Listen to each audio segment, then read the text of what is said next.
মাত্র ৩টি উপকরণ দিয়ে খুব সহজে বানিয়ে নিতে পারেন এভাবে সকালের নাস্তা। এর জন্য প্রথমে একটু পেঁয়াজ কাঁচামরিচ কুচি দিয়ে দিব।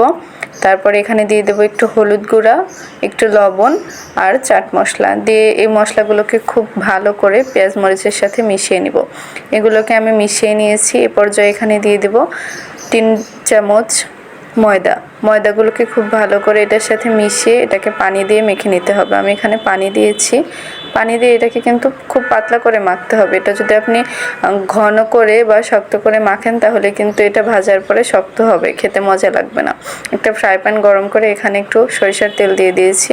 এবার আগে থেকে মেখে রাখা ডোটা দিয়ে দিব। দিয়ে এখানে খুব সুন্দর করে ছড়িয়ে দিতে হবে। আপনি যেভাবে ইচ্ছে সেভাবে ছড়িয়ে দিতে পারেন, তবে আমি বলবো খুব বেশি মোটা বা পাতলা করে ছড়াবেন না, এখানে মিডিয়াম করে দিবেন।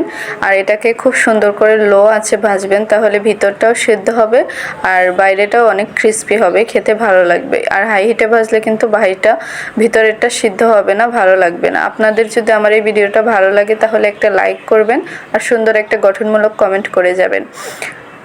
আসসালামু আলাইকুম। সবাই আমার পাশে থাকবেন।